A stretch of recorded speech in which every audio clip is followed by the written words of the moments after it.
Will Arya ride a dragon, either on the show or in the books?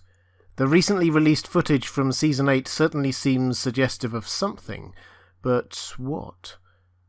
Hi everyone, this is Robert. Welcome to Deep Geek. This video is brought to you by my amazing Patreon community. If you'd like to support this channel or get access to some Patreon-only content, like audio narrations from the pre-release chapters of The Winds of Winter, please do check out my Patreon page. There's a link in the description.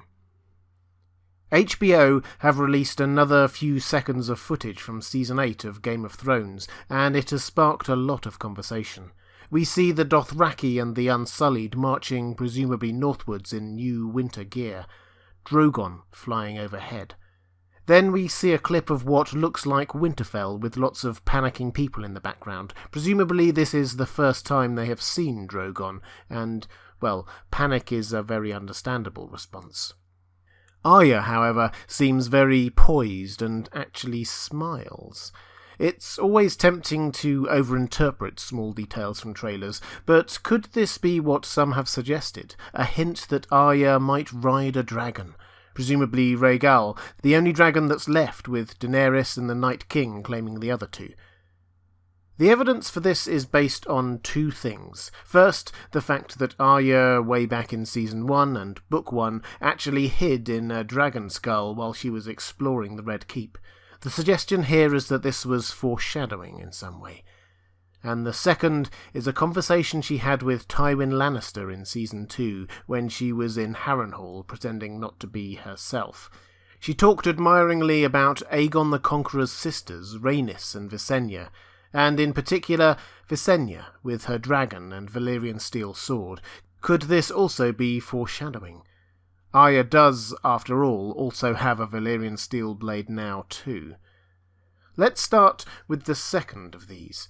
The conversation between Arya and Tywin.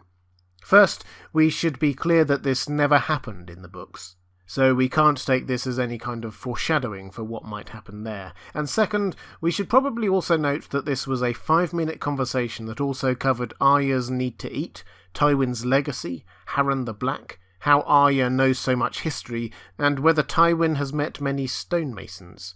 The section about Visenya lasts much less than a minute of the 5.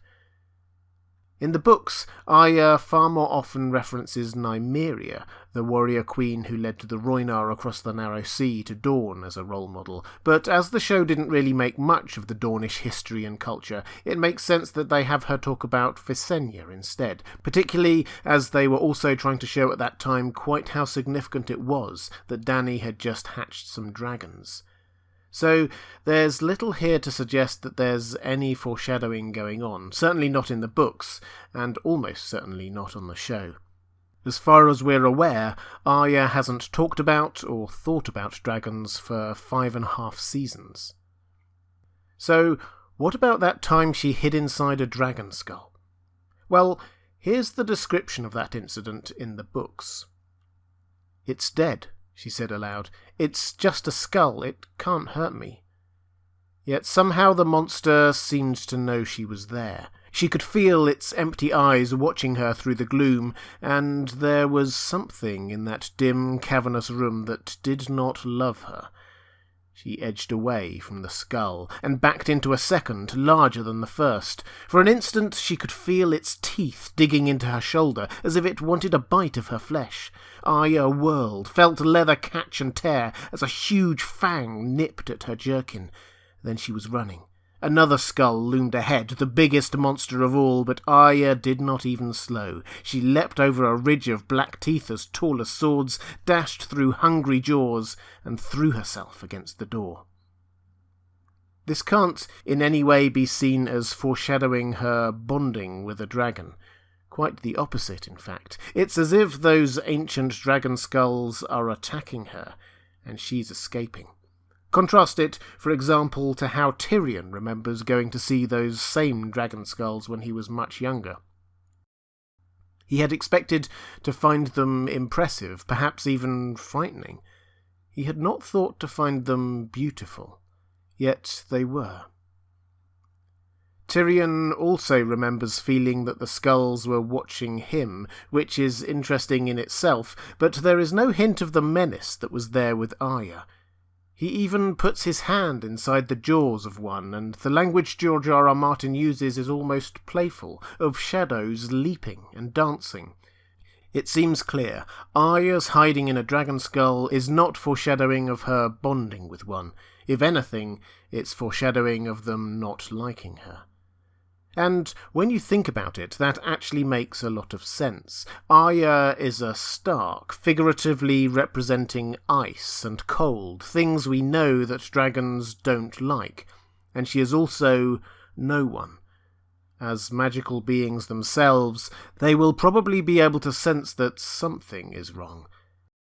And of course, we know that the two things that are usually needed in order to bond with and hence fly a dragon are Valyrian heritage and time to build that bond.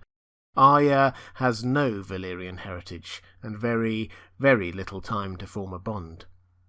There's also no plot reason for her to ride a dragon. If anyone is going to ride Rhaegal, it is surely Jon, the secret Targaryen whose father Rhaegal is named after, who has had time to start building a bond with the dragons, and who, as symbolically fire and ice, being born of both Targaryens and Starks, figuratively balances the fire of Dany on Drogon and the ice of the Night King on Viserion. So I'm afraid that the idea that Arya is about to ride a dragon is almost certainly overinterpreting a smile from Arya. If it does happen on the show, it will be both a break with book lore about how you go about bonding with a dragon, and be something that's hardly been foreshadowed at all. One passing reference by her to Visenya does not make a strong connection.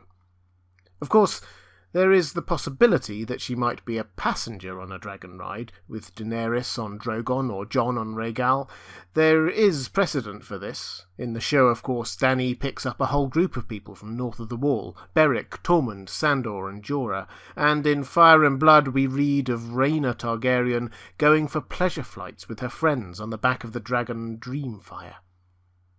So, what was Arya smiling about?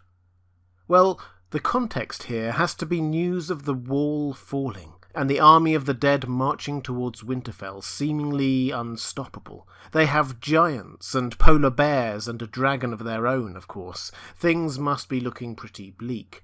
If this is Winterfell's first look at Drogon, then Jon has not returned yet. The Dothraki and the Unsullied have not arrived. Winterfell will feel isolated and almost certainly doomed. If the wall fell, which stood for thousands of years, what chance would Winterfell have? The citizens of Winterfell might be scared of dragons when they see them, but Arya recognises it for what it is: hope. A chance to fight back on something approaching equal terms. That's why she's smiling. There's probably also a hint here of her recognising a peerless killing machine and admiring it, finding it beautiful even. Remember, she has spent the last few years effectively serving the god of death, and when she kills, she smiles. She is not the sweet girl we once knew, she's a killer who enjoys killing. Finally, the fact that Arya probably won't ride a dragon doesn't mean that she won't be at the heart of the action. She will. And it also doesn't mean that she won't have a bond with a magical creature, because she's already got one. On the show, Arya's meeting with Nymeria, her direwolf, was touching and seemingly final, but in the books, even in the pre-released Arya chapter from the Winds of Winter, her bond with Nymeria is still very strong. She still rides with her in skin-changing dreams. In the books, at least, I'm sure that her fate is still tied up with her direwolves. She may even end up warging into her forever, but that's for another video. What do you think? Do you agree? Let me know in the comments below. Or join me for one of the live streams I do every Thursday at 6 PM Eastern Standard Time.